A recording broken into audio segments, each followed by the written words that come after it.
तो चलो friends start करते हैं आज की क्लास। फ्रेंड्स हमारा कंसाइनमेंट चैप्टर चल रहा है, राइट। आज हमारी क्लास 3 है कंसाइनमेंट की, और इसमें आज हम लोग एक क्वेश्चन देखेंगे और बहुत ही इंपॉर्टेंट वर्किंग भी देखेंगे। ठीक है, तो स्टार्ट करते बेटा। क्वेश्चन नंबर 2 आपको लिखना है, तो लिखना स्टार्ट करो। क्वेश्चन नंबर 2, आप लोग वीडियो पॉज करो और वीडियो पॉज करके क्वेश्चन कॉपी कर लेना।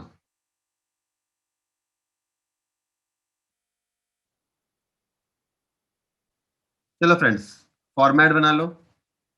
इन the books of mister A consignment account, एक अकाउंट बनेगा consignment account. Second, mister B's account बनाओ। मिस्टर बी कंसाइनी है, मिस्टर बीज अकाउंट। और third, good sent on consignment account. 3 account बनाओ। In the books of mister A consignment account, mister B's account and good sent on consignment account.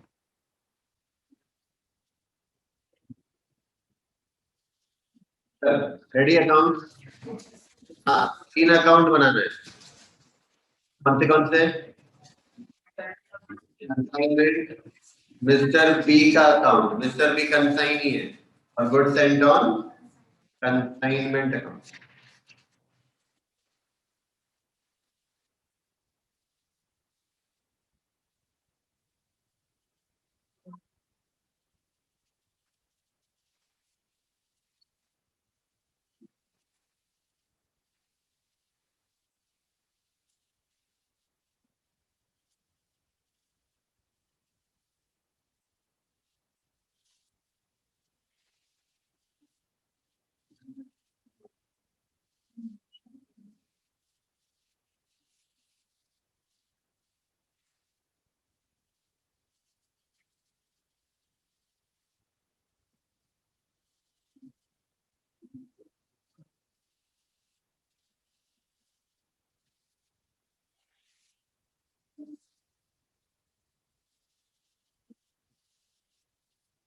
Ready?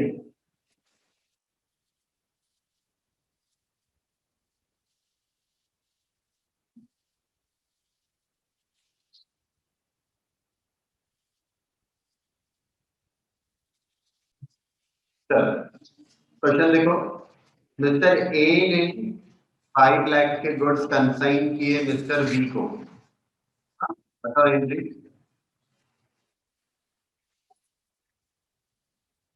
Consignment account debited to good sent on consignment account 5 lakh.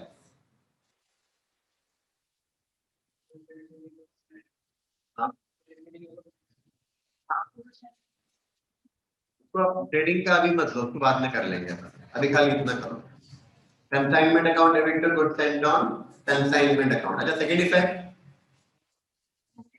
Good sent on consignment account बनाया हुआ है हमने, है ना, उसके credit में ले लो, उसके क्रेडिट में ले लो by consignment account 5 lakh, by consignment account 5 lakh. चलो इसके बाद बताओ, थोड़ी सी स्पीड बढ़ाओ आप लोग। हाँ, मिस्टर ए का एक्सपेंसेस बताओ कितना हुआ? 20,000, राइट।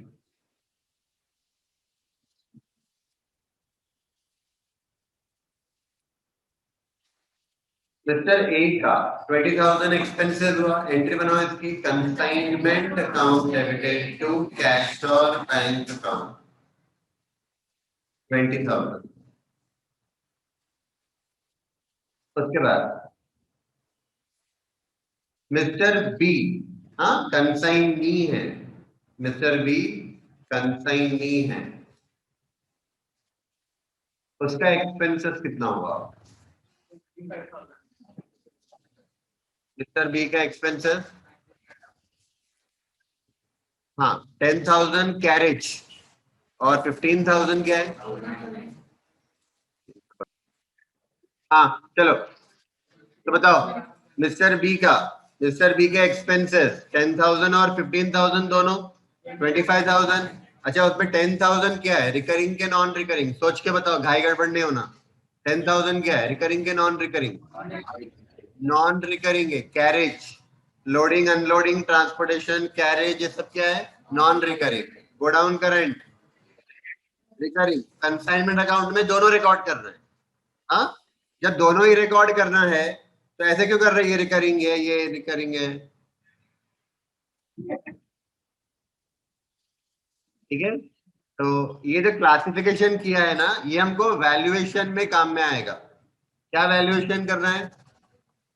कल मैंने बताया था, अगर लॉस हो रहा है, loss in transit, loss in godown, या फिर क्लोजिंग स्टॉक, जो वैल्यूएशन करेंगे ना, तब काम में आएगा कंसाइनी का रिकरिंग और नॉन रिकरिंग। इसलिए मैं बता रहा हूं बार बार, ठीक है।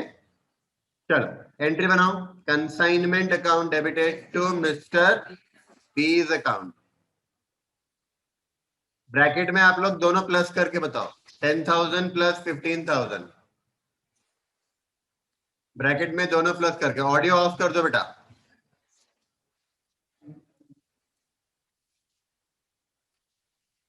25,000 दिखाया। चल, हाँ, मेरे पास देखना। इसके बाद इसके बाद देखो, मिस्टर बी को कमीशन कितना मिलना है? मिस्टर बी को 6% ऑफ सेल्स। तो पहले सेल्स रिकॉर्ड कर लेते, पहले सेल्स रिकॉर्ड करो, कमीशन बाद में। सेल्स कितना बोला है देखना, all the goods were sold. All the goods were sold बोला है, इसका मतलब क्लोजिंग स्टॉक बचा ही नहीं। All the goods were sold का मतलब क्या, क्लोजिंग स्टॉक बचा ही नहीं, right. 90% of the goods were sold बोलता तो मतलब 10% स्टॉक बचा, राइट। अभी कुछ स्टॉक नहीं है। कैसे सेल किया, कितने में सेल किया? At 20% profit on cost. Cost पे, कॉस्ट कितनी है, 5 लाख। कॉस्ट कितनी है, 5 लाख पे 20% प्रॉफिट ऐड करो, 1 लाख। 5 लाख पे 20% प्रॉफिट ऐड करो, मतलब प्रॉफिट कितना ऐड कर रहे हैं, 1 लाख। तो सेल कितना हुआ, 6 लाख। 5 लाख का कॉस्ट, 1 लाख का प्रॉफिट, दोनों प्लस करो, 6 लाख का सेल्स हुआ। Entry, mister B's account debited to consignment account. Credit side जाएगा कंसाइनमेंट के, 6 lakh is sale value, right. चलो, अब कमीशन कितना, 6% ऑफ सेल्स है, 6% ऑफ सेल्स है। तो कमीशन देना है किसको, कंसाइनी को। Consignment account debit to mister B's account, bracket में वर्किंग करना। 6 लाख सेल, इसका 6%, 36,000 आ रहा है क्या? तो 36,000 का कमीशन देंगे। चलो, हाँ, चलो कमीशन हो गया 36,000। क्वेश्चन पे आ जाओ वापस से, कहाँ तक हो गया अपना? कमीशन कंप्लीट, सेल दिखा दिया, बैड डेब्ट हुआ। अब बताओ, बैड डेब्ट हम लोग कंसाइनमेंट को डेबिट करेंगे कि नहीं करेंगे? करेंगे, क्योंकि ऑर्डिनरी कमीशन दिया जा रहा है ना। और जब भी कमीशन ऑर्डिनरी रहेगा तो क्या होगा, बैड डेब्ट कौन बेयर करेगा, कंसाइनर बेयर करेगा। तो कंसाइनमेंट को डेबिट करना है ना, करो।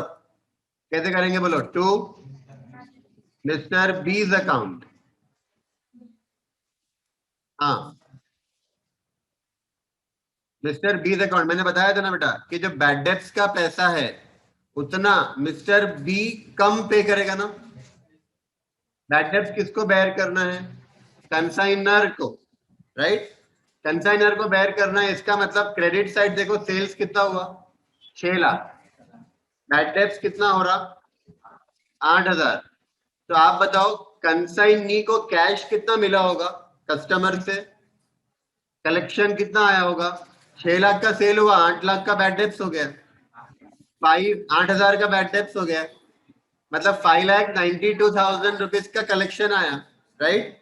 तो हमको कैश कितना मिलेगा, कंसाइनर को 592 मिलेगा। वो 8,000 का लॉस हमको ही बेयर करना है। तो अगर मैं मिस्टर बी लिखता हूं तो कैसा होगा, देखो कंसाइनी का अकाउंट देखो, पहले सेल्स का दूसरा इफेक्ट, कंसाइनी के डेबिट साइड, सेल्स का दूसरा इफेक्ट, राइट। उसके बाद हमने सेकंड इफेक्ट लिया ही नहीं किसका भी, ठीक ले लो, अभी ले लो, आप लोगों ने लिया, ठीक है। देखो पहला सेल्स का दूसरा इफेक्ट ले लिया, डेबिट साइड, डेबिट साइड हमने 25,000 रिकॉर्ड किया था कंसाइनी के एक्सपेंसेस, ये उसका सेकंड इफेक्ट। उसको कमीशन देना है कितना, 36,000, उसका सेकंड इफेक्ट। और बाय कंसाइनमेंट अकाउंट, ब्रैकेट में लिखो बैड डेब्ट्स 8,000।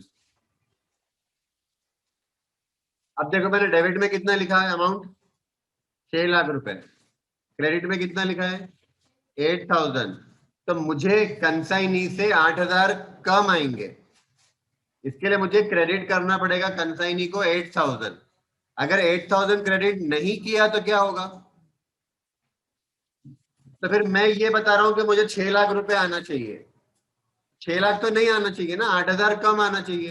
वो 8,000 कम तभी दिखेगा जब मैं कंसाइनी को वो क्रेडिट करूंगा, ठीक है। डन। क्या बाकी रहा, क्या बाकी रहा, कुछ भी नहीं, प्रॉफिट निकालना है बस, है ना। करो क्लोज, हाँ वो कर लेंगे,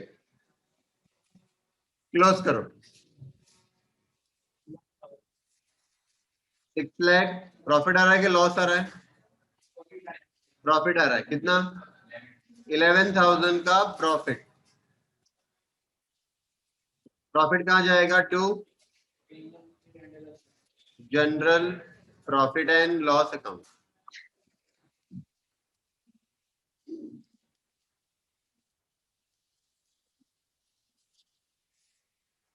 कंसाइनी का अकाउंट क्लोज करो।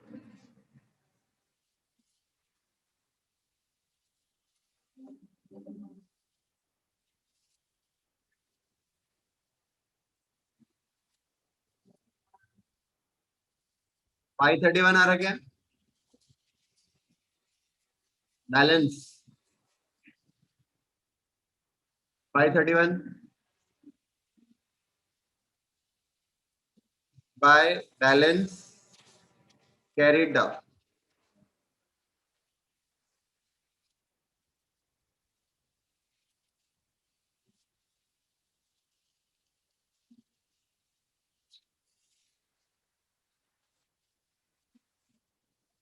ये अकाउंट कैसे क्लोज करेंगे,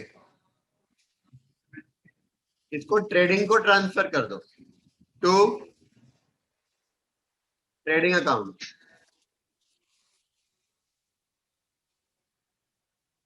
5 लाख अकाउंट क्लोज।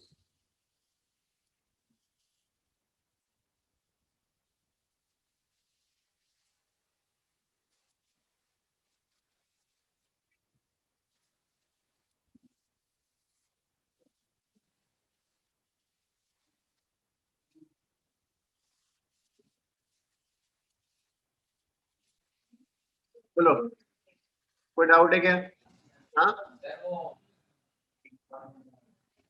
बोलना। अभी देखो एक सिंपल सा लॉजिक बताता हूँ, मैं कंसाइनर हूं, तुम कंसाइनी है, ठीक है। तुमने 6 लाख का सेल किया और तुमने कुछ कस्टमर को सेल किया होगा, उन्होंने 8,000 रुपए आपको दिए नहीं, बैड डेट्स कर लिया। तो एज अ कंसाइनी आपके पास कैश आया कितना,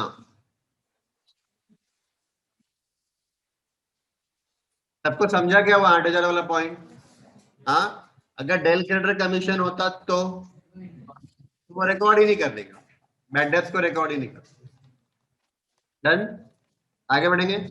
चल, अब मैं थोड़ा सा लेवल, थोड़ा सा नहीं बहुत लेवल हाई कर रहा हूं। 2 क्वेश्चन मैंने बहुत सिंपल कराए, अपना फॉर्मेट निकालो। कंसाइनमेंट अकाउंट का फॉर्मेट,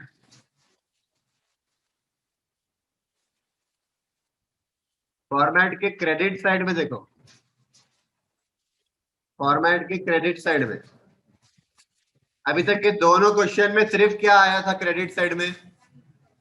सेल्स आया बाय कंसाइनी अकाउंट, सेल्स का अमाउंट आया और कुछ भी नहीं आया।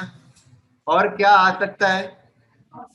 Abnormal loss in transit number 1, number 2 abnormal loss in go down, number 3 value of closing stock. Consignee के पास जो स्टॉक बच गया वो 3 अमाउंट, राइट। ये 3 अमाउंट अगर आपको फाइंड करते आ गया तो समझना कि आपको टॉपिक आ जाए। एग्जाम में इसी पर क्वेश्चन आते हैं, राइट। तो अब कैसे वैल्यूएशन करना मैं आपको बता रहा हूँ। हाँ, तो स्टार्ट करो मेरे साथ। आपको हेडिंग लिखना है valuation of abnormal loss and closing stock. Valuation of abnormal loss and closing stock.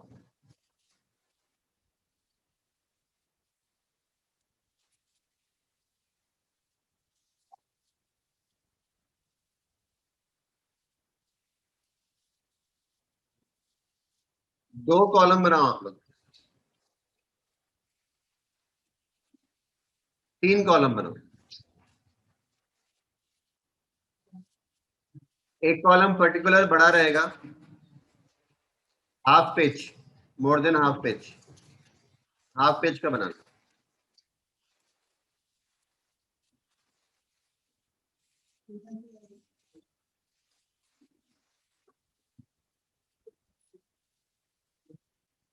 Particular units, एक कॉलम यूनिट्स और एक column amount. Particular units amount.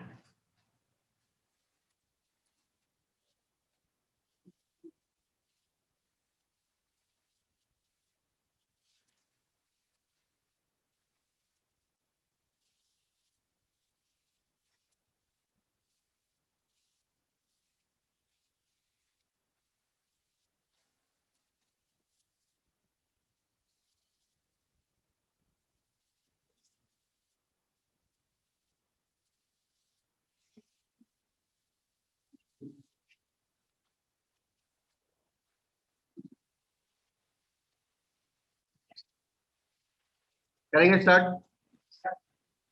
सबसे पहला खर्चा कौन सा होता है?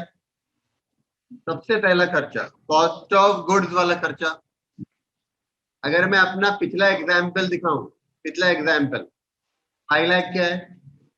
कॉस्ट ऑफ गुड्स है, राइट।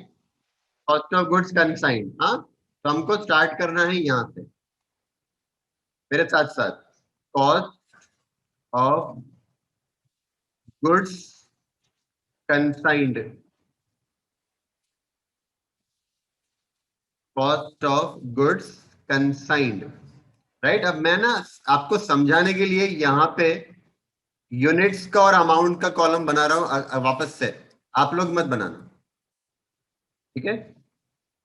मैं अज्यूम कर रहा हूं कि कंसाइनर ने मान लो कि 1000 यूनिट भेजे, 1000 चेयर भेजे, ठीक है। एक चेयर 500 रुपए की है, 500 रुपए कॉस्ट है।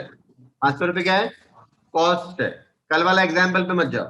हाँ, नया एग्जाम्पल 1000 चेयर भेजा, 500 एक चेयर की कॉस्ट है। अमाउंट कितना हो गया? 5 लाख। मतलब cost of goods and, cost of goods and 5 lakh. Clear? तो आप लोग यूनिट्स कॉलम में ना अभी सिर्फ एक्स एक्स डाल देना ऐसे। पर जब एक्चुअल एक्चुअल क्वेश्चन करेंगे तो यूनिट्स कॉलम में क्या आएगा? 1000 यूनिट्स आएगा। यूनिट कॉलम में यूनिट क्वांटिटी आएगी और अमाउंट कॉलम में वो 5 लाख आ जाएगा, राइट। अब उसके बाद क्या हुआ? वो गुड्स को कंसाइनर को भेजना था, किसको? कंसाइनी को। तो उसका लोडिंग, अनलोडिंग, ट्रांसपोर्टेशन का भाड़ा, वो सारा खर्चा। अपने एग्जाम्पल के हिसाब से ये सारा खर्चा कितना है? लास्ट एग्जाम्पल देखो ना अपना, 20,000 है। 20,000 ये ऐड करना पड़ेगा। Add consignor's expenses, add consignor's expenses. Consignor के एक्सपेंसेस कहां से कहां तक के बोलो? कंसाइनी के ट्रांसपोर्टेशन तक पहुंचने तक के। अगर कल वाला एग्जाम्पल देखो तो कंसाइनर औरंगाबाद का है, कंसाइनी कहाँ का है? मुंबई का। तो पहली बात तो 5 लाख का कॉस्ट ऑफ गुड्स, और फिर औरंगाबाद से मुंबई के ट्रांसपोर्ट तक पहुंचने का खर्चा। मुंबई के ट्रांसपोर्ट तक पहुंचने का खर्चा कितना है? 10,000। तो अगर मैं ये 10,000 यहां पे ऐड कर लूं तो मेरी कॉस्ट कितनी हो गई? 5,10,000 कॉस्ट हो गई। यूनिट्स में कुछ प्लस माइनस हुआ क्या? 1,000 का 1,000 ही है, तो मैं यहाँ पे डैश डाल दूंगा। मतलब यूनिट्स में कोई चेंजेस नहीं। अब आप लोग मुझे सोच के बताना, गुड्स कहां तक पहुंच गए? मुंबई पहुंच गए, मुंबई के ट्रांसपोर्ट तक पहुंच गए। कंसाइनी के गोडाउन तक पहुंचे क्या? नहीं, मुंबई के ट्रांसपोर्ट तक पहुंचे। हाँ, इसको यहाँ पे आप लोग क्या करो, यूनिट्स कॉलम में डैश। समझा मैंने डैश क्यों डाला यूनिट्स कॉलम में? क्योंकि यूनिट्स में कोई चेंज नहीं है। कॉस्ट में चेंज कितना हुआ? आप लोग एक्स एक्स डाल दो, लेकिन अमाउंट मैंने कितनी लिखी है? 10,000। ठीक है, इसका टोटल कर लेना। जब आप टोटल करोगे तो यहाँ पे एक्स एक्स, यूनिट्स कॉलम में एक्स एक्स, अमाउंट कॉलम में भी एक्स एक्स। राइट, मैं एग्जाम्पल ले रहा हूं, एग्जाम्पल भी आपको देखना है ध्यान से। यूनिट्स कितने? 1,000 ही ना। अमाउंट कितना? 510 था। अच्छा, एक चीज समझो, एक चीज समझो, थोड़ा मैं एग्जाम्पल चेंज कर रहा हूँ। हाँ देखो, कंसाइनर के गोडाउन से गुड्स निकले कितने के? 5 लाख के। राइट, सबको दिख रहा है स्क्रीन पे? हाँ, औरंगाबाद का ट्रांसपोर्ट, ठीक है, यहाँ पे मुंबई का ट्रांसपोर्ट, और फिर यहां से किसका गोडाउन? कंसाइनी का गोडाउन। ठीक है, या उसका शोरूम, है ना, जो बोलना है। राइट, अब देखो यहां से यहां तक का खर्चा कितना हुआ, और प्लस ये वाला भी खर्चा, चलो ना, प्लस ये वाला भी खर्चा। तो एक सेकेंड, एक सेकेंड। ठीक है, अब समझो, हमारे गोडाउन से, कंसाइनर के गोडाउन से औरंगाबाद के ट्रांसपोर्ट तक 5 लाख खर्चा कौन सा हुआ? गुड्स का, प्लस 10,000 खर्चा उसका लोडिंग, अनलोडिंग, ट्रांसपोर्टेशन। राइट, अब ये समझो कि गुड्स कहां पे पहुंच गए? औरंगाबाद के ट्रांसपोर्ट पर। औरंगाबाद के ट्रांसपोर्ट पे गुड्स पहुंच गए। ठीक है, अब गुड्स यहां पे है, कहां पे? रास्ते में, on the way, on the way है। औरंगाबाद के ट्रांसपोर्ट से गुड्स कहां जा रहे हैं? मुंबई के ट्रांसपोर्ट पे गुड्स जा रहे हैं, ऑन द वे है। रास्ते में चोरी हो गई। राइट, रास्ते में ट्रक उल्टी हो गई, एक्सीडेंट हो गया, ट्रक में फायर हो गया, ये कुछ भी हो सकता है रोड पे, है ना। इसको बोलेंगे लॉस इन ट्रांजिट। क्या बोलेंगे इसको? Loss in transit. कितने यूनिट्स भेजे थे? 1,000 यूनिट भेजे थे, मैं -100 कर रहा हूं। मतलब रास्ते में 100 यूनिट क्या हो गए? लॉस हो गए। राइट, अच्छा, अब हमारा कंसाइनी जब यहां पे आया, हमारा कंसाइनी यहाँ पे आया, कहाँ पे आया? मुंबई के ट्रांसपोर्ट पे आया गुड्स कलेक्ट करने के लिए। राइट, कितने गुड्स उसके हाथ में है? 900 ही आए ना, रास्ते में 100 लॉस हो गया, उसके हाथ में 900 यूनिट है। अब वो अपने गोडाउन पे लेके जाएगा। जब वो अपने गोडाउन में लेके जाएगा तो 900 यूनिट लेके जाएगा ना, राइट। तो ये 900 यूनिट का लोडिंग, अनलोडिंग, ट्रांसपोर्टेशन बोलो, कैरेज बोलो, कौन से खर्चे की बात कर रहा मैं? Loading, unloading, carriage, non recurring खर्चा। सपोज सपोज एक यूनिट का 5 रुपए खर्चा आया उसको, एक यूनिट घर पे लेके जाने का 5 रुपए खर्चा आया, तो 900 इंटू 5, 4500 रुपीज का उसका खर्चा आया। अब गुड्स कहाँ पहुंच गए? कंसाइनी के गोडाउन में पहुंच गए, ठीक है। तो ये जो मैंने अमाउंट लिखे है ना, ये आपको ध्यान में रखना है। पहली बात, 5 लाख कॉस्ट ऑफ गुड्स मैंने लिया, फिर 10,000 का जो खर्चा आया वो कंसाइनर का एक्सपेंस है। जब मैं ये दो एक्सपेंसेस ऐड करूंगा ना, तो आप लोग समझना औरंगाबाद के ट्रांसपोर्ट तक गुड्स पहुंच गए। औरंगाबाद के ट्रांसपोर्ट तक गुड्स पहुंचने तक का खर्चा कितना आया? 5,10,000 आया। फिर रास्ते में लॉस कितना हुआ? 100 यूनिट का। कंसाइनी के हाथ में गुड्स कितने आए? 900। फिर वो 900 यूनिट अपने गोडाउन में लेके गया, 5 रुपए के हिसाब से उसका नॉन रिकरिंग खर्चा आया, 4,500 रुपए खर्चा हुआ। गुड्स अब कहाँ पहुंच गए? कंसाइनी के गोडाउन में पहुंच गए, राइट। कंसाइनी के गोडाउन में आने के बाद, उसके बाद जो खर्चा होगा वो खर्चे को हम क्या बोलेंगे? रिकरिंग। ये 4,500 क्या है? Non recurring. गोडाउन में आने के बाद का जो खर्चा रहेगा वो रिकरिंग, गोडाउन का रेंट, एडवर्टीजमेंट, वो सारा खर्चा। आपको ये समझ में आ रहा? अब मुझे बताओ अपने एग्जाम्पल के हिसाब से, अभी गुड्स कहाँ पे पहुंचे? औरंगाबाद के ट्रांसपोर्ट पे पहुंचे। औरंगाबाद के ट्रांसपोर्ट पे कितने गुड्स पहुंचे? 1000। वो 1000 यूनिट का टोटल कॉस्ट कितना है? आपको ध्यान में रखना है, 1000 यूनिट का टोटल कॉस्ट कितना है? 5,10,000। क्लियर? मेरे गोडाउन से जब 1000 यूनिट निकले थे ना, तो 5 लाख के थे वो, पर ट्रांसपोर्ट से पहुंचते पहुंचते वो 1000 यूनिट की कॉस्ट कितनी हो गई? 5,10,000 हो गई, क्योंकि 10,000 का खर्चा उसमें और बढ़ गया, राइट। अब देखो, मुझे बताओ 100 यूनिट का लॉस इन ट्रांजिट हुआ, तो मेरे नंबर ऑफ यूनिट्स कम हुए कि नहीं हुए? तो मुझे माइनस करना पड़ेगा ना। यहां से मैं माइनस करूंगा less loss in transit, loss in transit, right. आप लोग एक्स एक्स डाल देना, अमाउंट में भी एक्स एक्स डाल देना। मैं आपको समझाने के लिए खर्चा बता रहा हूँ, यूनिट्स भी बता रहा हूँ, ठीक है। थोड़ा मैं इसको चेंज करता हूँ। देखो, रास्ते में कितने यूनिट का लॉस हुआ था? तो अज्यूम करो कि रास्ते में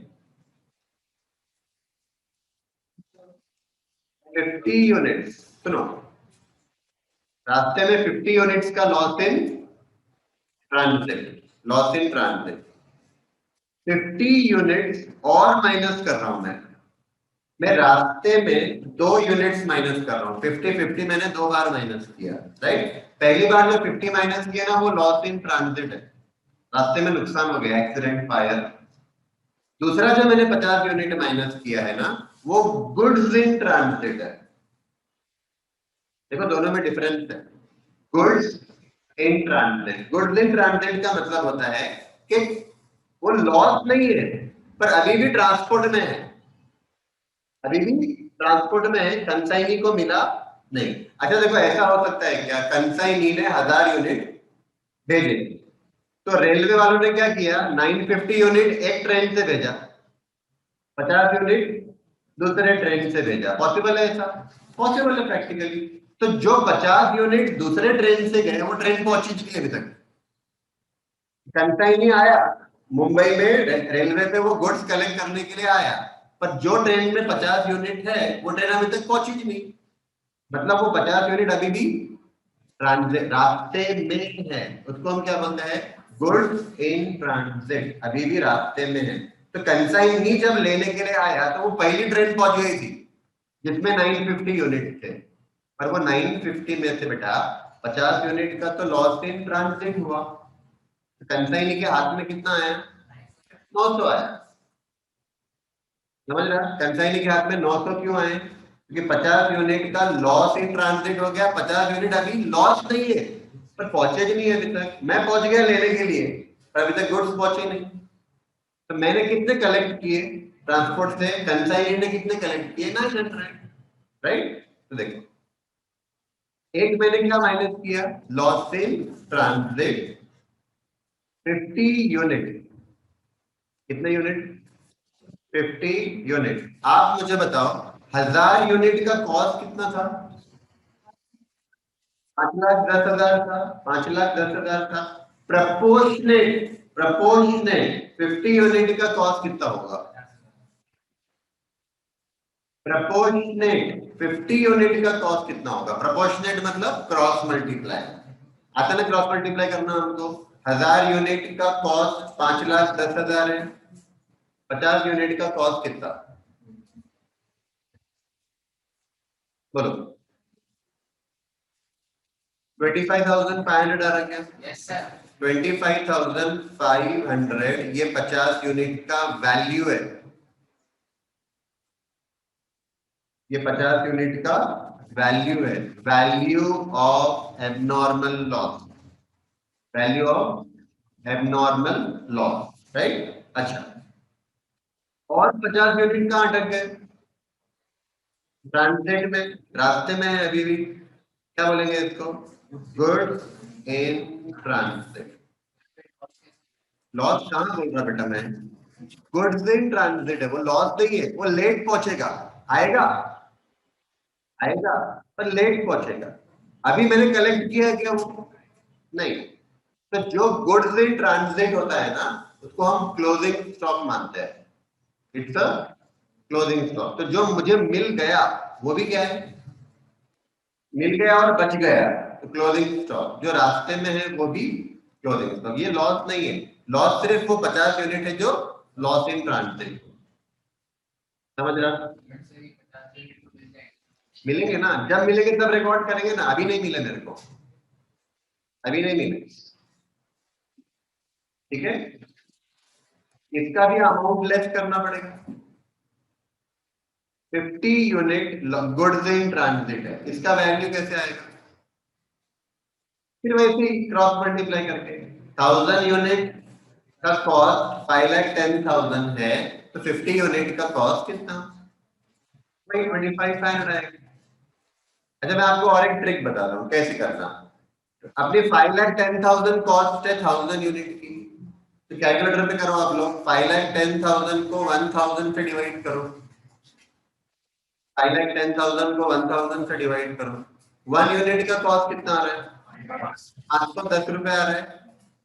हाँ, 510 रुपए आ रहा है। 1 यूनिट का कॉस्ट कितना आ रहा है? 510। अब 1 यूनिट का कॉस्ट मिल गया ना, अब लॉस इन ट्रांजिट कितना? 50। मल्टीप्लाई करो 50 से। 50 इंटू 5,100, 25,500। फिर वैसे ही गुड्स इन ट्रांजिट 50 यूनिट है, तो 50 इंटू 5,100, 25,500। तो मैंने आपको दो तरीके बताए, बोलो क्या? क्रॉस मल्टीप्लाई कर लो। क्रॉस मल्टीप्लाई नहीं करना है तो पर यूनिट कॉस्ट निकाल दो, फिर नंबर ऑफ यूनिट्स को पर यूनिट कॉस्ट से मल्टीप्लाई। डन है? चलो। अरे निकालेंगे रे बेटा। देखो, मैं एक साथ सब बता दूं क्या? खिचड़ी बन जाएंगी, कुछ समझेंगे ना तेरे को। मैं इंश्योरेंस निकालूंगा, इंश्योरेंस निकालूंगा, तो यहाँ पे मैं 25,500 क्या बता रहा हूँ मालूम? जो गुड्स मेरे पास से गए, गुड्स आपके पास से जाते हैं लॉस लॉस बाय फायर, तो आप क्या करते हो? ट्रेडिंग अकाउंट को क्रेडिट करते कि नहीं? अच्छा, इंश्योरेंस नहीं रहा तो भी ट्रेडिंग ट्रेडिंग को क्या करते हो? क्रेडिट। इंश्योरेंस रहा तो भी ट्रेडिंग को क्रेडिट तो होता ही है ना। तो ट्रेडिंग को क्रेडिट क्यों कर रहा हूं मैं? गुड्स मेरे पास से जा रहे हैं। तो ये मैं ट्रेडिंग के क्रेडिट वाला इफेक्ट बता रहा हूँ। कंसाइनमेंट के क्रेडिट में कितना आएगा, राइट। अब मान लो कि 25,500 का मेरा गुड्स गया, इंश्योरेंस कंपनी ने 20,000 का क्लेम एक्सेप्ट कर लिया, बराबर है। तो वो तो आपको मिल जाएंगे। अब आपका एक्चुअल लॉस कितना हुआ? 5,500। वो आप प्रॉफिट एंड लॉस पर डेबिट कर देना। तो तब मैं बताऊंगा बेटा, यहाँ पे सब है, पर हर चीज का वक्त है। मैं एक साथ सब बताऊंगा ना, तो मेरे क्लास में एक बच्चा नहीं बैठेगा, बोलेगा सर क्या पढ़ा रहे हैं। हाँ, तो मेरे को मेरा लो फॉलो करना है, ठीक है। चलो डन, ध्यान दो, ध्यान दो। अब गुड्स क्वांटिटी और अमाउंट, अब ये 900 यूनिट्स पहुंचे, कहां तक पहुंचे? मुंबई के ट्रांसपोर्ट पे, मुंबई के ट्रांसपोर्ट पे। तो कॉस्ट कितनी आई बोलो, माइनस करो।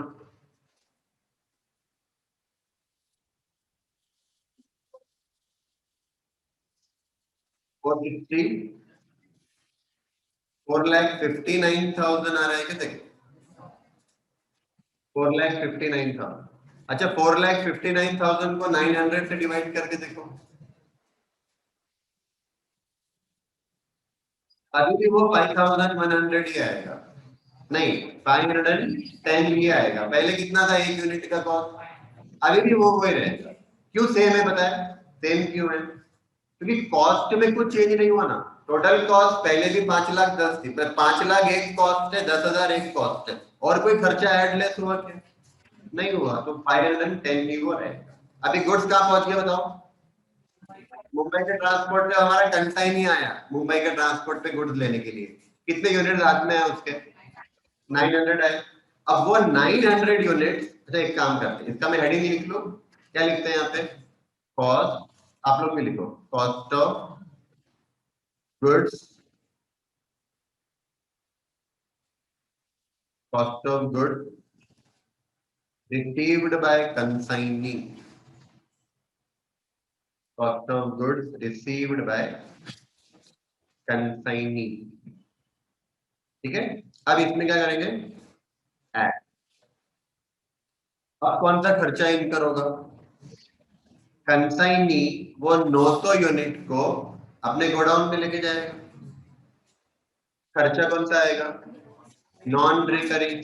तो अब यहाँ पे हमको बेटा नॉन रिकरिंग खर्चा ऐड करना है कंसाइनी का, consignee's non recurring expense, transportation का, लोडिंग का, अनलोडिंग का खर्चा है ये खर्चा।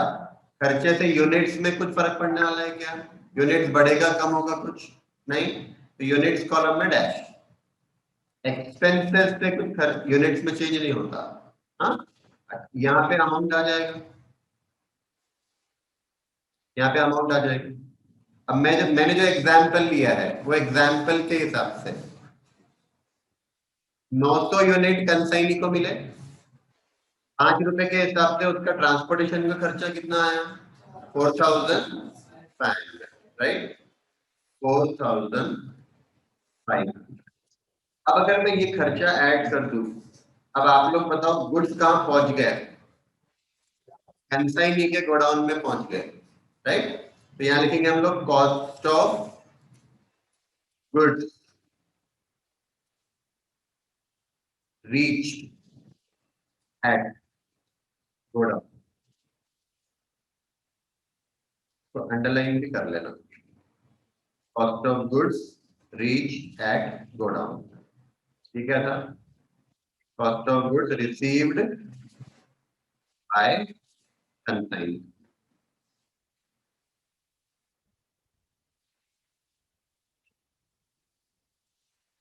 कंसाइनी के गोडाउन में कितने यूनिट्स पहुंचे? 900 यूनिट। 900 यूनिट की कॉस्ट कितनी?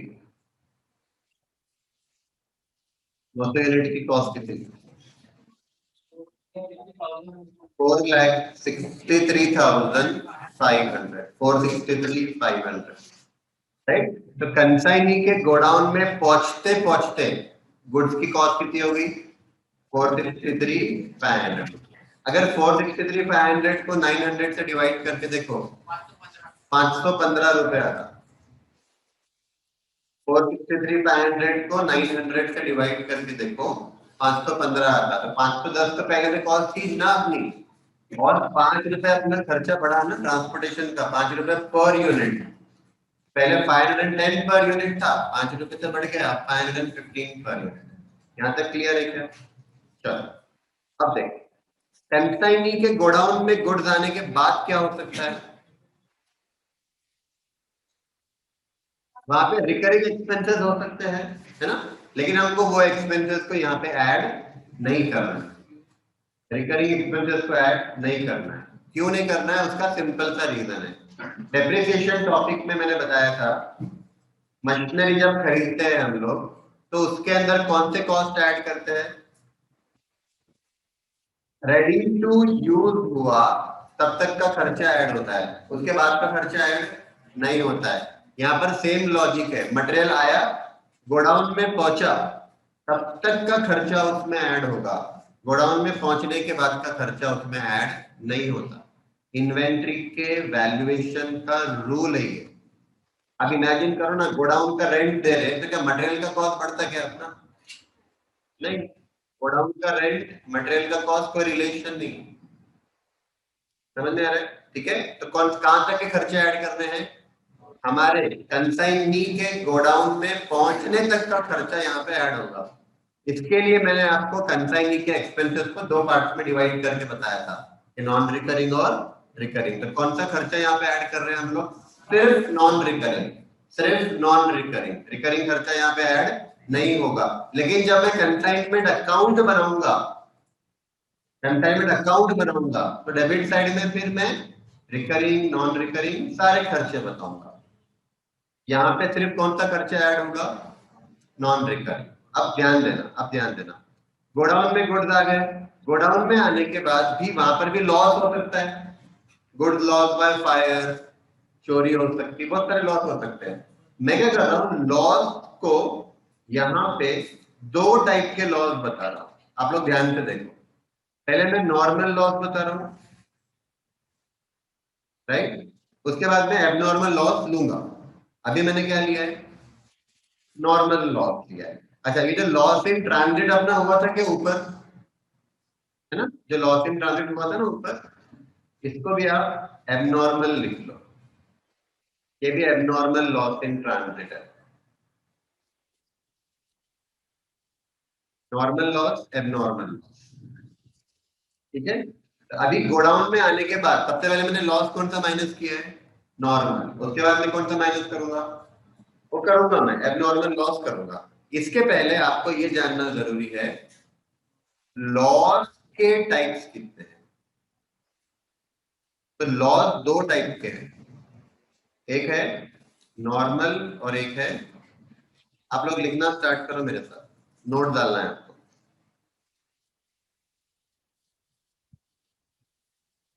लिखना स्टार्ट करो।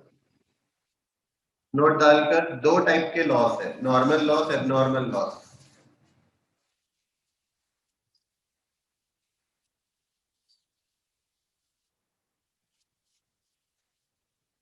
नॉर्मल लॉस, एबनॉर्मल लॉस, ठीक है। नॉर्मल लॉस यानी भगवान ने हमारा लॉस कर दिया, भगवान ने हमारे गुड्स का लॉस कर दिया। और एबनॉर्मल का मतलब इंसान ने हमारे गुड्स का लॉस कर दिया। मैं फैक्ट बता रहा हूँ, मतलब ऐसे मजाक की बात नहीं है। नॉर्मल लॉस मतलब भगवान का किया हुआ लॉस है, उसके वजह से, भगवान की वजह से हमारा लॉस हुआ, राइट। एक सिंपल एग्जांपल देता हूँ। हाँ, नहीं है, उनका दूर मत जाओ। हाँ, सुनो, कैसा, लेट मी एक्सप्लेन। समझो कि कंसाइनर ने कंसाइनी को जो गुड्स भेजा वो ऑयल भेजा, कंसाइनी को जो गुड्स भेजे वो चेयर के जगह पर ऑयल भेजा, समझो कोई लिक्विड ऑयल हो सकता है, मिल्क हो सकता है, कुछ भी, ठीक है। रास्ते में गर्मी के वजह से, धूप के वजह से लिक्विड इवोपरेट होता है, आपने पढ़ा है स्कूल में इवोपरेशन, है ना। वेपर, वेपर बन जाता है, लिक्विड वेपर बन जाता है गर्मी के वजह से, वेदर वेदर के वजह से, बराबर है। तो से फॉर एग्जांपल के कंसाइनर ने 1000 लीटर भेजा था कंसाइनी को, रास्ते में 5-10 लीटर तो यूं हवा बन जाएगा, 1000 लीटर में से 5-10 लीटर तो कम होगा, वेपर बन के उड़ जाएगा। ये लॉस नॉर्मल लॉस माना जाता है, क्योंकि ये हमारे गलती के वजह से नहीं हुआ, इंसान की गलती की वजह से नहीं हुआ। इवापोरेशन मतलब, है ना। तो इसका मैं आपको एग्जाम्पल बता रहा हूं, क्या रहेगा किसका, नॉर्मल। तो नॉर्मल का एग्जाम्पल इवापोरेशन, इवापोरेशन के वजह से क्या होता है, कुछ क्वांटिटी कम हो जाती है। ठीक है, दूसरा एग्जांपल देता हूं।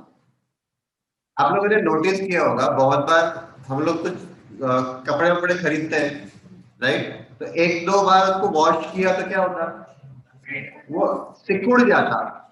कलर तो जाता ही कभी कभी, पर सिकुड़ता है। सिकुड़ना मतलब श्रिंक होना है ना? आप पहले आपको साइज बड़ी होती थी, एक दो वॉश किया कि साइज छोटी होगी, होता है ऐसा।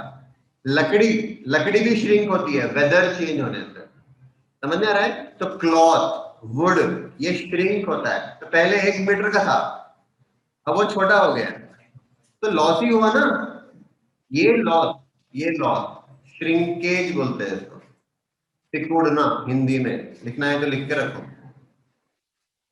ये लॉस भी क्या है? Normal loss. Normal loss.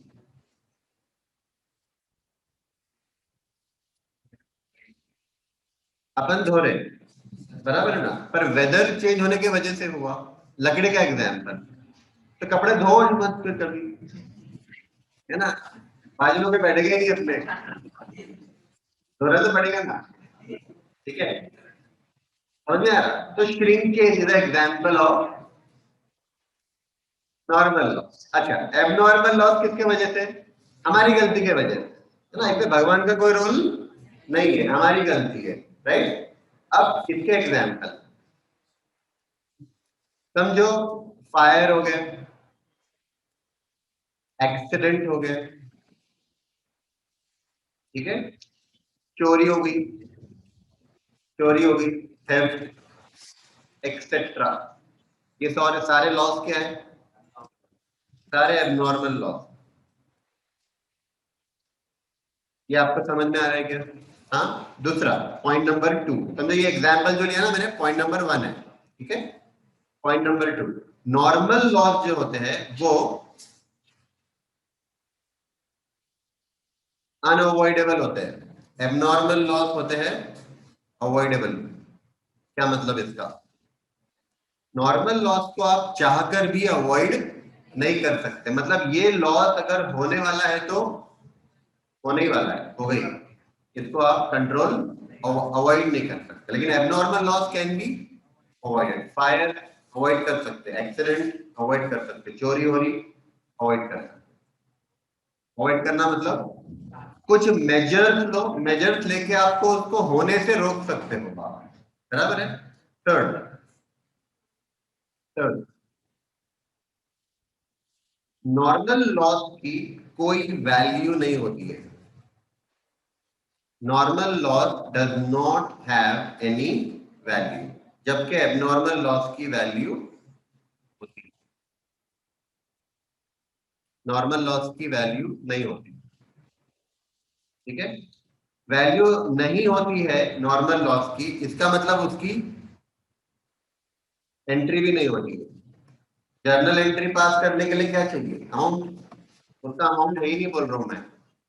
Normal loss का वैल्यूएशन होता ही नहीं है, लेकिन एबनॉर्मल लॉस का वैल्यू होता है। तो इसकी एंट्री भी हम लोग क्या करते हैं? पास करते हैं। तो आपने अगर अभी तक जितनी भी बार एंट्री पास की है ना लॉस की, वो आपने समझ जाना कि मैंने एबनॉर्मल लॉस की एंट्री पास की, ठीक है? पॉइंट नंबर 4, मुझे बताओ नॉर्मल लॉस का इंश्योरेंस होता होगा क्या? यानी आपको इंश्योरेंस करवाना है नॉर्मल लॉस का, नहीं होता, नहीं पॉसिबल है। पता है क्यों नहीं पॉसिबल?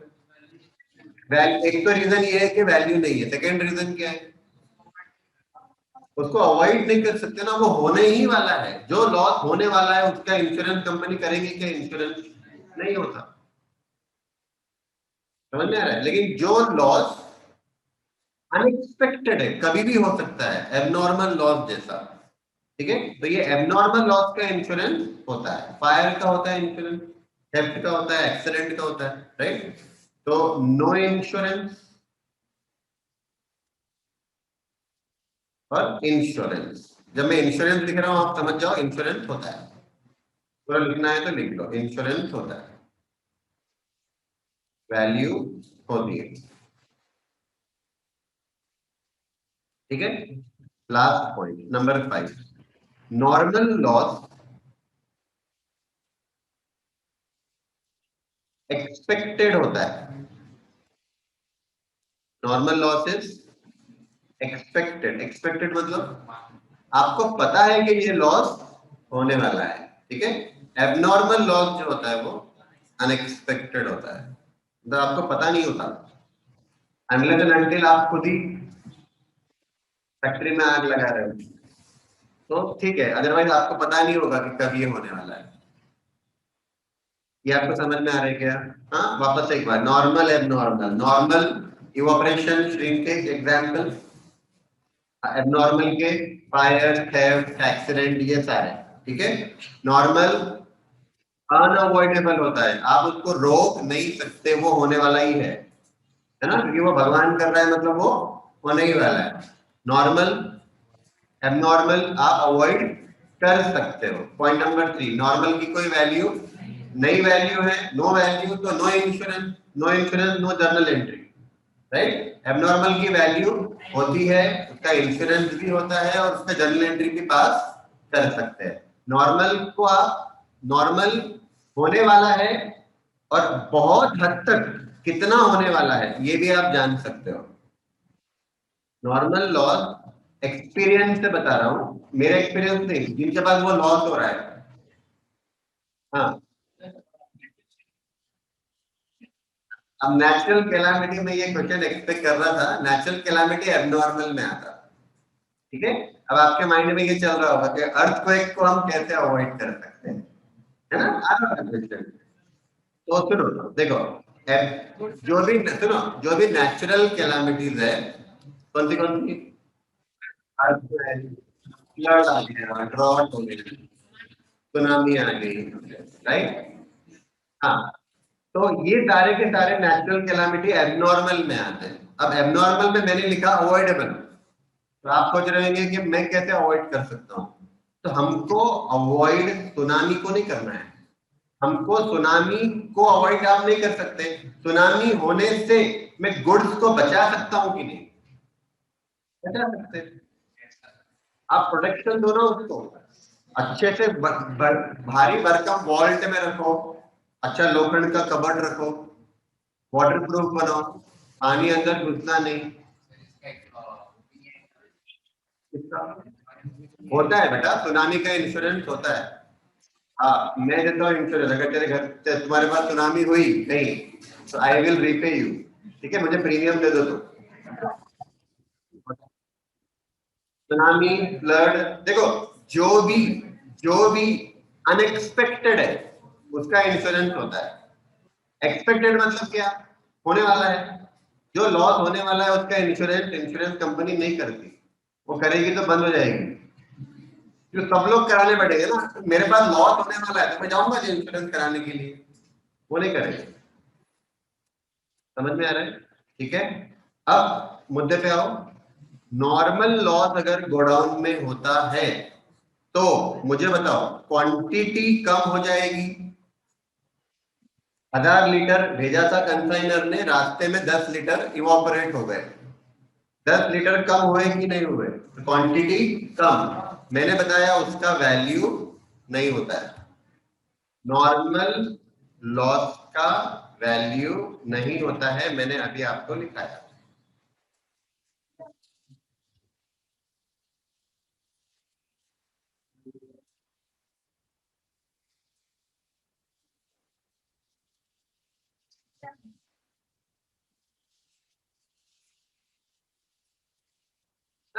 क्वांटिटी कम हुआ, कितना क्वांटिटी कम हुआ? मैंने एग्जांपल दिया ना, 1000 लीटर आ रहे थे, 10 लीटर इवापोरेट हो गए, बचे कितने? 990 लीटर कंसाइनी के पास बचे, 10 लीटर क्या हो गए? इवापोरेट हो गए। उसका 10 लीटर का वैल्यू कैसे निकालेंगे? क्रॉस मल्टीप्लाई करके पर लीटर, राइट। सबके माइंड में ये चल रहा है कि क्रॉस मल्टीप्लाई करके निकाल सकते हैं ना। हाँ, तो यहाँ पे निकाल सकते कि नहीं निकाल सकते, ये क्वेश्चन ही नहीं है, निकालना नहीं है। निकाल सकते, निकालना है तो, लेकिन निकालना नहीं है, ये मैं बोल रहा हूँ। क्यों नहीं निकालना है? तो उसका डिस्कशन 1 आवर तक चलेगा, अगर आपको चाहिए तो आप मुझे बताओ। ये कॉस्टिंग का प्रिंसिपल है, आप जब इंटर में आओगे आपको समझ में आएगा कॉस्टिंग का प्रिंसिपल है कि नॉर्मल लॉस को वैल्यू नहीं करते।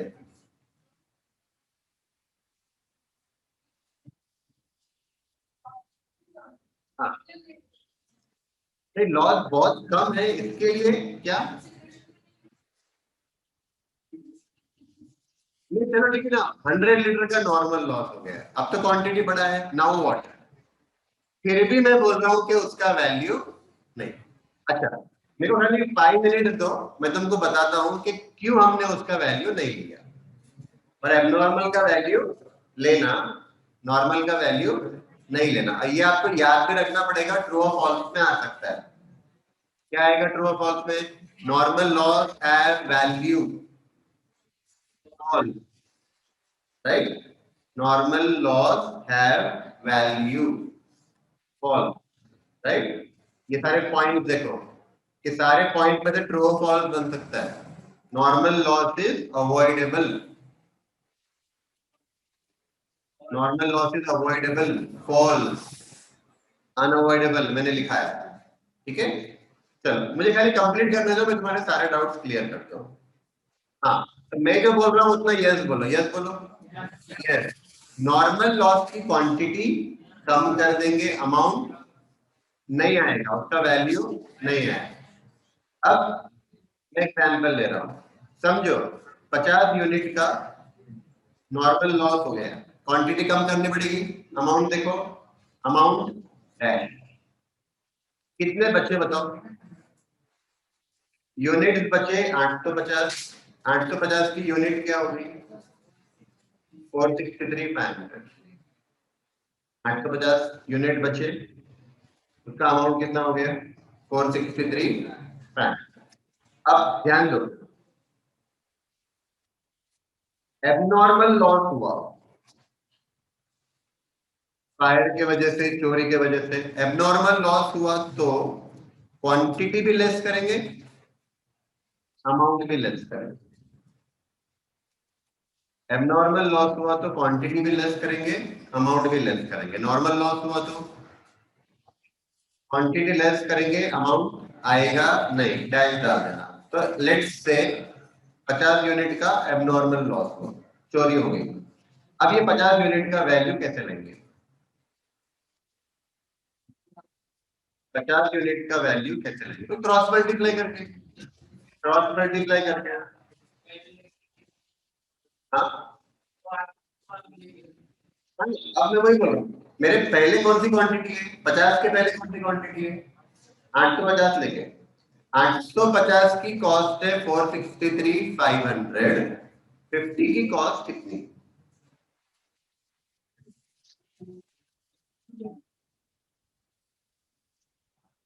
850 का कॉस्ट है 463,500, 50 का कॉस्ट कितना,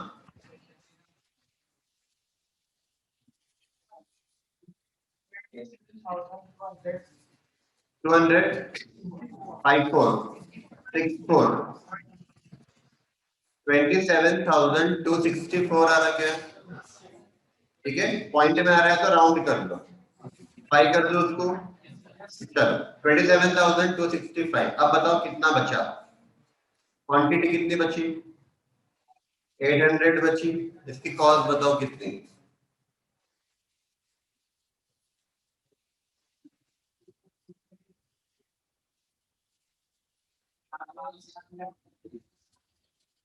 फोर लाख 235, 436, 235, यहाँ तक क्लियर है क्या? हाँ, अब देखो 8 तो बचे, ठीक है। अब हम क्या कर रहे हैं देखना, ध्यान से देखो, यहाँ पे मैंने क्लोज कर दिया इसको, स्टेटमेंट क्लोज कर दिया, ठीक है। अब ध्यान से सुनो, उसने 700 यूनिट सेल कर दिए, बचे थे कितने, 8 तो बचे थे ना, उसने 700 यूनिट सेल कर दिए। अब आपको बताना है क्लोजिंग स्टॉक कितना, क्लोजिंग स्टॉक कितना, कितना यूनिट, 100 यूनिट का क्लोजिंग स्टॉक बचा। मैंने वहां स्टेटमेंट क्लोज कर दिया, आप लोग भी क्लोज कर दो, इधर लाइन ड्रॉ कर लो, स्टेटमेंट को क्लोज कर दो। फिर उसके नीचे लिख लेना क्लोजिंग स्टॉक। क्लोजिंग स्टॉक कैसे आया? 100 यूनिट, 800 थे मेरे पास, 700 यूनिट का सेल हो गया, 100 यूनिट का क्लोजिंग स्टॉक बचा। ये 100 यूनिट का वैल्यू कैसे निकालेंगे? कॉस्ट मल्टीप्लाई करके, है ना। तो 100 के ऊपर क्वांटिटी कौन सी है? 800। 800 लेके क्रॉस मल्टीप्लाई करो। 800 का कॉस्ट 436 235, तो 100 का कितना? 530, 530, 54,530।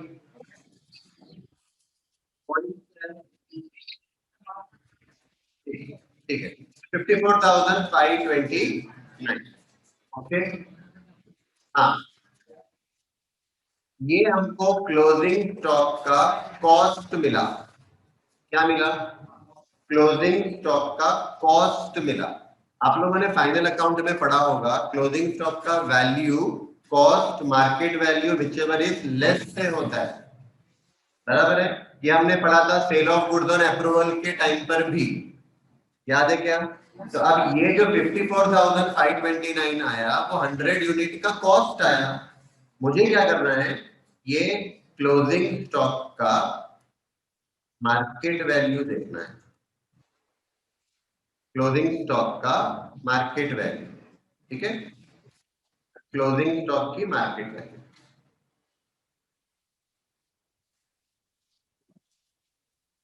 क्लोजिंग स्टॉक की मार्केट वैल्यू। तो सपोज 100 यूनिट है, राइट। समझो कि मार्केट वैल्यू 505 रुपीज है। मार्केट वैल्यू कितनी है? 505। 505 एक यूनिट का मार्केट वैल्यू, एक यूनिट का। तो 100 यूनिट का मार्केट वैल्यू कितना हो गया? 50,500 is the market value of 100 unit. 100 unit का कॉस्ट कितना है? 54,529। 100 यूनिट की मार्केट वैल्यू कितनी है? 50,500। बातें करेगा तो कहीं नहीं पहुंच सकेगा। हाँ, मेरी बात सुनेगा तो मैं सीए बनाऊंगा तेरे को, पक्का। ठीक है, लेकिन सुनना पड़ेगा। और पीछे बैठेगा तो चांसेस कम है सीए बनने के। सबके लिए बता रहा हूँ, जितना आगे से बैठो ना जल्दी सीए बनेंगे। ठीक है। हाँ, तो कॉन्सेंट्रेट करो, कॉन्सेंट्रेट करो। देखो, अब मुझे बताओ मैं क्लोजिंग स्टॉक कौन से अमाउंट पे दिखाऊंगा? 54,529 कॉस्ट है, 50,500 मार्केट वैल्यू है, व्हिचएवर इज दोनों में से लेस है 50,500। तो जब हम कंसाइनमेंट अकाउंट बनाएंगे, कंसाइनमेंट अकाउंट के क्रेडिट साइड यहाँ पे, अब आपको थोड़ा कॉन्सेंट्रेट करना है, ठीक है। मैं कंसाइनमेंट अकाउंट बना रहा हूँ, क्रेडिट साइड में आपको देखना है loss in transit by abnormal loss in transit, मैंने लिखा। फॉर्मेट दिख रहा है सबको? दिख रहे फॉर्मेट? तो एबनॉर्मल लॉस इन ट्रांजिट, यहाँ पे कौन सी अमाउंट आएगी? यहाँ पे कौन सा अमाउंट आएगा? अब बताओ, इसमें से बताओ कौन सा अमाउंट आएगा? लॉस इन नहीं बेटा, मैं लॉस इन ट्रांजिट की बात कर रहा हूँ। मेरे फॉर्मेट में देखो लॉस इन ट्रांजिट कितना यूनिट हुआ था? रास्ते में लॉस कितना हुआ था? 50 यूनिट का। ये 50 यूनिट का वैल्यू कितना है? 25,500। ये 25,500 मुझे दिखाना है कंसाइनमेंट अकाउंट में। ये जाएगा कंसाइनमेंट अकाउंट में, जो मैं स्टार डाल रहा हूँ।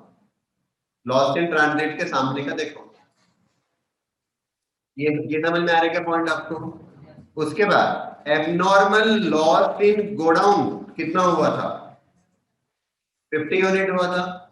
एबनॉर्मल लॉस इन गोडाउन, ये वाला, ये एबनॉर्मल लॉस इन गोडाउन था। इसका वैल्यू कितना है? 27,265। ये कहां पे आएगा? कंसाइनमेंट अकाउंट के credit side bye abnormal loss in godown, ठीक है। अच्छा, उसके बाद ये एक अमाउंट हो गया लॉस इन ट्रांजिट, और एक अमाउंट हो गया loss in godown. Closing stock का कॉस्ट और market value whichever is less 50,500, ये अमाउंट कहाँ जाएगी? कंसाइनमेंट अकाउंट के credit side by consignment stock, by consignment stock, यहां पे ये अमाउंट जाएगा। समझ में आ रहा है क्या? तो कंसाइनमेंट अकाउंट के अंदर, कंसाइनमेंट अकाउंट के अंदर जो तीन अमाउंट हमको चाहिए main, loss in transit, loss in godown, closing stock, तीन, ये तीनों अमाउंट हमको मिल गए ये एक स्टेटमेंट बनाकर। अगर इंस्टीट्यूट का मन हो रहा है कि आपको बहुत डिफिकल्ट क्वेश्चन डालना, तो वो ये सारे वैल्यूज आपको फाइंड करने को बोलेंगे, तब जाकर आपको ये इतना बड़ा स्टेटमेंट बनाना पड़ेगा, राइट? तो आप डरो मत, ये मत समझो कि इतना बड़ा बनाना पड़ेगा। एग्जाम में आज तक कभी ऐसा क्वेश्चन नहीं आया कि एक ही क्वेश्चन में लॉस इन ट्रांजिट भी आ गया, लॉस इन गोडाउन भी आ गया, नॉर्मल लॉस भी है और क्लोजिंग स्टॉक का वैल्यू भी है। एक क्वेश्चन में ये कभी नहीं आएगा। मैं कराऊंगा क्लास में, ऐसे क्वेश्चन क्लास में हम करेंगे, पर आपको एग्जाम में नहीं आएगा। अगर आया ऐसा क्वेश्चन 10 से 12 मार्क के लिए आएगा, 12 मार्क के लिए कैसे भी आएगा। अब मैं आपको फटाफट रिवाइज करा रहा हूं ये स्टेटमेंट कैसे हम लोग बनाएंगे, ध्यान देना। हाँ, तो अब गुड्स इन ट्रांजिट रह गया ना अपना, कितना?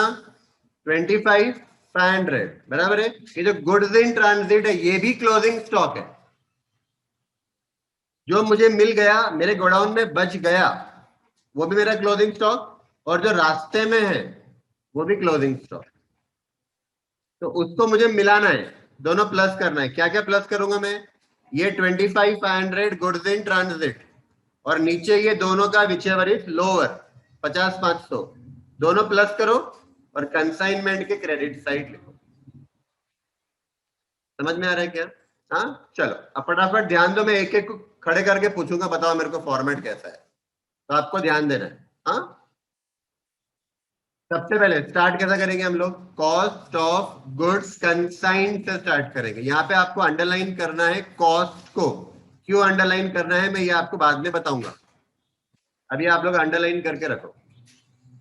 मतलब यहाँ पे मुझे कौन सी अमाउंट लेनी है? कॉस्ट ऑफ गुड्स कंसाइंड लेना है। अगर अगर वो कॉस्ट में प्रॉफिट इंक्लूड कर दिया गया है तो कंसाइनर ने कंसाइनी को गुड्स सेंड करने के टाइम पे क्या करा? थोड़ा प्रॉफिट इंक्लूड कर दिया, तो वो प्रॉफिट का एलिमेंट यहाँ पे नहीं होना चाहिए, इसलिए मैं अंडरलाइन करवा रहा हूं। यहाँ पे सिर्फ क्या लेंगे हम लोग? कॉस्ट। प्रॉफिट इंक्लूड कर दिया है तो मैं वो माइनस करके हटा दूंगा, ठीक है। उसके बाद क्या ऐड करेंगे? कंसाइनर का एक्सपेंसेस, दोनों प्लस कर लेना। गुड्स कहां तक पहुंचे? औरंगाबाद के ट्रांसपोर्ट तक पहुंचे, ये आपको याद रखना है ऐसे। हाँ, दोनों कॉस्ट को मैंने ऐड कर लिया। 1000 यूनिट पहुंचे, उसकी कॉस्ट है 5,10,000। गुड्स कहां तक पहुंचे? औरंगाबाद के ट्रांसपोर्ट। अब औरंगाबाद से ट्रांसपोर्ट, मुंबई का ट्रांसपोर्ट, बड़ा रास्ता है, वहां रास्ते में लॉस हो सकता है, उसको बोलते हैं loss in transit.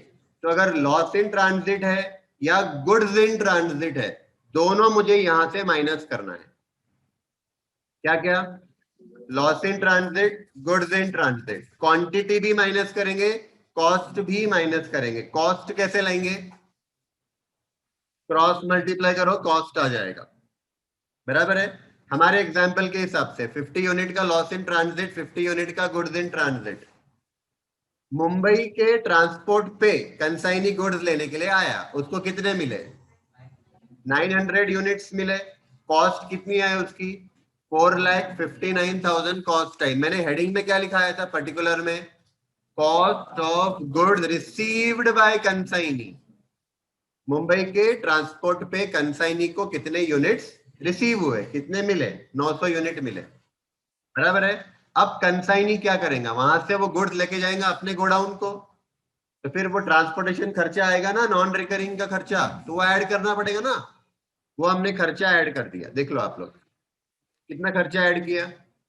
4,500 rupees add कर दिए, राइट। जब आप कॉस्ट ऐड करते हो ना, तो क्वांटिटी इज नॉट अफेक्टेड। आपकी क्वांटिटी बढ़ने वाली, कम होने वाली नहीं है। इसलिए क्वांटिटी को डैश डाल देते हम लोग, अमाउंट लिखते कितना, जो भी खर्चा हुआ। कौन सा खर्चा है ये, नॉन रिकरिंग है, क्लियर। जब ये प्लस कर दिया तो गुड्स कहां पहुंच गए, गोडाउन पे। कितने यूनिट्स पहुंचे, तो 900 यूनिट पहुंचे, और वो 900 की कॉस्ट कितनी है, 463,500, बराबर है क्या। गोडाउन में जाने के बाद नॉर्मल लॉस भी हो सकता है, एबनॉर्मल लॉस भी हो सकता है। अगर नॉर्मल लॉस हुआ तो आप लोग सिर्फ क्वांटिटी लेस करना, अमाउंट लेस नहीं करना, डैश डाल देना। एबनॉर्मल लॉस होगा, क्वांटिटी भी लेस करना, अमाउंट भी लेस करना, बराबर है। ये आपको याद रहेगा। ऊपर जो लॉस इन ट्रांजिट हुआ था वो नॉर्मल था क्या एबनॉर्मल था, वो एबनॉर्मल था, इसके लिए मैंने यूनिट भी लेस किया, अमाउंट भी लेस किया। हो सकता है कि लॉस इन ट्रांजिट के टाइम पर ही नॉर्मल लॉस हो, पॉसिबल है कि नहीं, पॉसिबल है। मतलब यहीं पे बोल रहा हूं मैं, जो लॉस इन ट्रांजिट था वहीं पे भी नॉर्मल लॉस हुआ, पॉसिबल है। तब भी क्या करना, आप सिर्फ क्वांटिटी लेस करना, अमाउंट डैश डाल देना। अब मेरे को 1 मिनट तो मैं क्लियर करता हूं आपको कि नॉर्मल लॉस का वैल्यू क्यों नहीं आता है, एबनॉर्मल लॉस का वैल्यू क्यों आता है। अब मुझे 1 सेकंड बताओ, अमाउंट को देखकर। नॉर्मल लॉस मेरा 50 यूनिट हुआ था, मेरा माउस पॉइंटर देखो, दिख रहा है आपको स्क्रीन पे mouse pointer. Normal loss 50 unit का हुआ था ये, बराबर है। उसके पहले यूनिट्स कितने थे, 900। उसकी कॉस्ट कितनी थी, 463,500 को डिवाइड करो 900 से,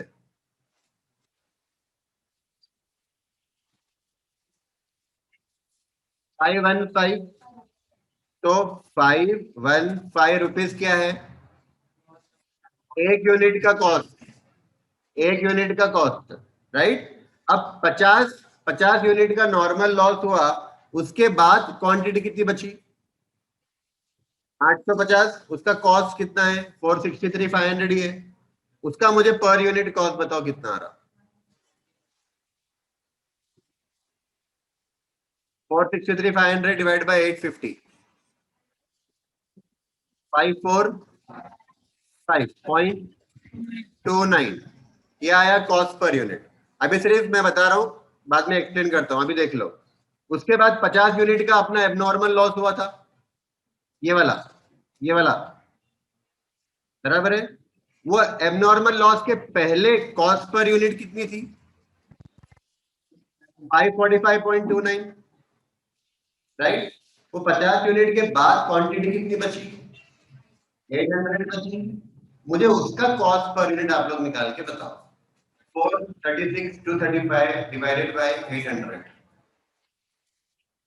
545.29 ही आएगा। अब सुनो, ध्यान से सुनो। नॉर्मल लॉस जब हुआ था ऊपर 50 यूनिट का, उसके पहले एक यूनिट की कॉस्ट थी 515, उसके बाद कॉस्ट बढ़ गई 545.29। मतलब नॉर्मल लॉस के वजह से मेरे बचे हुए गुड्स की कॉस्ट बढ़ गई। मैं जो बोल रहा हूं समझ में आ रहा है, नॉर्मल लॉस होने के वजह से मेरे बचे हुए गुड्स की कॉस्ट पर यूनिट बढ़ गई, मेरा बचा हुआ यूनिट महंगा हो गया, बराबर है। लेकिन एबनॉर्मल लॉस के पहले जो कॉस्ट पर यूनिट थी वही कॉस्ट पर यूनिट बाद में भी है। देखो ना आप लोग, 545.29 पहले भी था, बाद में भी था। इससे ये प्रूफ होता है कि नॉर्मल लॉस होने के वजह से बचे हुए यूनिट का cost per unit, cost per unit बढ़ जाता है, और एबनॉर्मल लॉस होने के वजह से बचे हुए यूनिट की कॉस्ट पर यूनिट चेंज नहीं होती। ऐसा इसके लिए होता है कि कॉस्ट अकाउंटिंग का एक रूल है। कॉस्ट अकाउंटिंग ये बोलता है कि जब भी नॉर्मल लॉस होता है ना, तो नॉर्मल लॉस, मान लो कि मैं और उमेर दोनों कॉम्पिटिटर है, थोड़ा ध्यान दो खाली समझ में आएगा पॉइंट। मैं और उमेर दोनों कॉम्पिटिटर है, मैं भी पेन बेचता हूँ, सेम पेन वो भी बेचता है, राइट। तो नॉर्मल लॉस अगर मेरे पास हो रहा है तो उमेर के पास भी हो रहा है। नॉर्मल लॉस तो सब जगह होगा ना, ऐसा नहीं है नॉर्मल लॉस मेरे पास हुआ उसके पास नहीं होगा, ऐसा नहीं है। नॉर्मल लॉस दोनों के पास होगा। मैंने क्या लिखाया था, नॉर्मल लॉस एक्सपेक्टेड होता है, मतलब होने वाला है पता होता है, और नॉर्मल है मतलब होगा ही, मेरे पास भी होगा उसके पास भी होगा। ठीक है। एबनॉर्मल जरूरी नहीं है कि मेरे पास हुआ तो उसके पास भी हो, तो हो सकता है एबनॉर्मल यहाँ पे हुआ उसके पास नहीं हुआ, या उसके पास हुआ मेरे पास नहीं हुआ, पॉसिबल है, लेकिन नॉर्मल दोनों के पास होगा। राइट। तो कॉस्ट अकाउंटिंग का रूल ये बोलता है कि नॉर्मल लॉस हुआ उसके वजह से आपके बचे हुए गुड्स की कॉस्ट पर यूनिट बढ़ेगी, चलेगा, बढ़ेगी तो चलेगा, क्योंकि मेरी अकेले की भी बढ़ेगी उसकी भी बढ़ेगी। तो क्योंकि नॉर्मल लॉस हम दोनों के कंट्रोल में है, क्या होने वाला है वो, तो उसके वजह से अगर प्रोडक्ट का कॉस्ट बढ़ रहा है तो बढ़ने दो, मैं चाहूं तो भी रोक नहीं सकता वो लॉस को। तो कॉस्ट पर यूनिट बढ़ती है तो बढ़ने दो, कॉस्ट अकाउंटिंग बोलता है बढ़ने दो, कोई प्रॉब्लम नहीं है। लेकिन एबनॉर्मल लॉस हमारी गलती के वजह से होता है, हमारी गलती के वजह से प्रोडक्ट के कॉस्ट पे कोई इफेक्ट नहीं होना चाहिए। इसके लिए एबनॉर्मल लॉस का ट्रीटमेंट ऐसे किया गया कि उसके वजह से प्रोडक्ट की कॉस्ट बढ़ती नहीं। तो आप देख लो, एबनॉर्मल लॉस के पहले जो कॉस्ट पर यूनिट था वही कॉस्ट पर यूनिट बाद में भी। अगर सुनो, अगर मैं नॉर्मल लॉस का वैल्यू दिखाता तो क्या होता था, आप सोचो, जिसका मैथ्स अच्छा है वो बताएगा आंसर। अगर मैं नॉर्मल लॉस का वैल्यू दिखाता तो क्या होता था, तो कॉस्ट पर यूनिट पहले जितनी होती थी ना उतनी ही बाद में होती थी, सेम होती थी। तो नॉर्मल लॉस में वैल्यू सेम नहीं हो सकती, बढ़ना जरूरी है कॉस्ट पर यूनिट। वो तभी बढ़ेगी कॉस्ट पर यूनिट जब मैं नॉर्मल लॉस का वैल्यू डैश कर दूंगा, नहीं दिखाऊंगा। क्या आपको समझ में आ रहा है क्या? ठीक है, आपको एग्जाम में ये काम में नहीं आने वाला है, पर आपने क्वेश्चन पूछा इसलिए मैंने आपको ये पॉइंट बता दिया। एक 2 मिनट रुको भैया, फटाफट, अभी अपनी क्लास खत्म नहीं हुई, जब तक ये होगा नहीं मैं छोड़ूंगा नहीं आज। हाँ, मुझे आप लोग फटाफट, कौन बताएगा अच्छे से पूरा बिना देखे पूरा फॉर्मेट, एक बार मैं बताता हूँ फिर आप लोग ट्राई करो। ठीक है, ध्यान से। और कॉस्ट ऑफ गुड्स सेंड, उसमें क्या ऐड करेंगे, कंसाइनर का एक्सपेंसेस दोनों प्लस कर लेना। उसके बाद लॉस इन ट्रांजिट हुआ या गुड्स इन ट्रांजिट हुआ, क्वांटिटी माइनस, साथ में कॉस्ट भी माइनस, कॉस्ट कैसे, क्रॉस मल्टीप्लाई करके। जब ये माइनस कर लेंगे तो गुड्स पहुंच जाएंगे हमारे मुंबई के ट्रांसपोर्ट तक, मतलब कंसाइनी को जो जितने गुड्स मिलेंगे उसकी क्वांटिटी मिल जाएगी और कॉस्ट मिल जाएगी। फिर कंसाइनी वो गुड्स को अपने गोडाउन पे लेके जाएगा, कौन सा खर्चा होगा उसको, नॉन रिकरिंग, वो खर्चा ऐड कर लेना। जब नॉन रिकरिंग खर्चा आप ऐड करके टोटल करोगे तो गुड्स कहाँ पहुंच जाएंगे, कंसाइनी के गोडाउन में। वहां जाने के बाद नॉर्मल लॉस भी हो सकता है, एबनॉर्मल लॉस भी हो सकता है। नॉर्मल लॉस हुआ तो सिर्फ क्वांटिटी माइनस करना, कॉस्ट माइनस मत करना। एबनॉर्मल लॉस हो रहा है तो क्वांटिटी भी माइनस करो और कॉस्ट भी माइनस करो, कॉस्ट हमेशा क्रॉस मल्टीप्लाई करके ले लेना। राइट, अब जो बैलेंस बचेगा, हाँ, वो बैलेंस में से फिर आपको देखना है बैलेंस कितना बचा हमारे एग्जांपल में, 800 यूनिट बचा, और कॉस्ट कितनी बची, 436, 235। अब आपको देखना है कि कंसाइनी ने सेल कितना करा। मैंने एग्जांपल दिया कि उसने 700 यूनिट बेचे, 800 थे, 700 बेचे मतलब 100 यूनिट, तब क्लोजिंग स्टॉक बचा। अब क्लोजिंग स्टॉक का आपको वो 100 यूनिट का कॉस्ट कैसे लाना, कॉस्ट क्रॉस मल्टीप्लाई करके। मार्केट वैल्यू कैसे लेंगे, मार्केट से लेंगे। मार्केट वैल्यू लाना हमारे हाथ में है क्या, नहीं, मार्केट में जो प्राइस चल रही होगी वो प्राइस हम लोग ले लेंगे, क्वेश्चन में आपको दिया हुआ रहेगा, उसका विचेवर इज लेस। हमको 3 अमाउंट यहां से मिले जो हमको कंसाइनमेंट अकाउंट में दिखाने हैं। कौन से मैंने हाईलाइट किए हैं, लॉस इन ट्रांजिट 25,500, उसके नीचे का जो 25,500 है, ये क्या है, गुड्स इन ट्रांजिट, इसको मैं कहां डालूंगा कंसाइनमेंट अकाउंट में, क्लोजिंग स्टॉक, वो मेरा क्लोजिंग स्टॉक है। क्लोजिंग स्टॉक दो है समझो, 25,500 भी क्लोजिंग स्टॉक है, और नीचे जो विचेवर इज लेस किया 50,500 वो भी क्लोजिंग स्टॉक। और दूसरा एबनॉर्मल लॉस इन गोडाउन 27,255, ये अमाउंट हमको कंसाइनमेंट अकाउंट में लेना है। कौन बोल के बताएगा पूरा फॉर्मेट, ट्राई करो, रॉन्ग तो wrong. Cost of goods send, cost of goods consign. हाँ, फिर उसको कंसाइनर एक्सपेंसेस बोल देना। क्या? कंसाइनर एक्सपेंसेस, दोनों प्लस कर लिया। फिर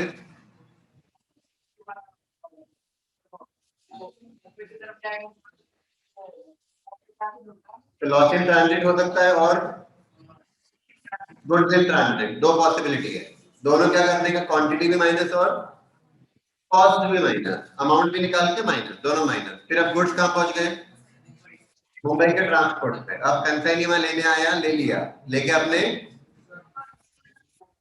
गोडाउन में गया। कौन सा खर्चा ऐड करेंगे? कंसाइनी का नॉन रिकरिंग ऐड कर दिया। गुड्स कहां पहुंच गए? गोडाउन में। फिर वहां से नॉर्मल लॉस है तो क्वांटिटी माइनस करेंगे, अमाउंट माइनस नहीं करेंगे। अब नॉर्मल लॉस है तो माइनस करेंगे। अब जो बचेगा फिर देखना कितना सेल हुआ, उतने यूनिट माइनस करने के बाद बचा हुआ क्या रहेगा? Closing stock. क्लोजिंग स्टॉक का कॉस्ट क्रॉस मल्टीप्लाई करके निकालना, amount market price market value से निकालना, व्हिचएवर इज लेस। जो व्हिचएवर इज लेस आएगा वो मेरे वैल्यू ऑफ क्लोजिंग स्टॉक। इसमें गुड्स इन ट्रांजिट भी ऐड कर देना, व्हिचएवर इज लेस में गुड्स इन ट्रांजिट भी ऐड कर देना। ये अमाउंट मेरा क्लोजिंग स्टॉक है, कंसाइनमेंट अकाउंट में जाएगा। आपको आज घर पे जाकर ये फॉर्मेट को कम से कम 5 बार पढ़ना है, क्योंकि ये आपने समझ लिया तो आपको कोई भी क्वेश्चन आया आप सॉल्व कर पाओगे कंसाइनमेंट का। यहाँ पे गड़बड़ हुई, आंसर रॉन्ग हो जाएगा। तो कितनी बार पढ़ेंगे आप फॉर्मेट करके जाके? 5 बार। ठीक है सर, थैंक यू।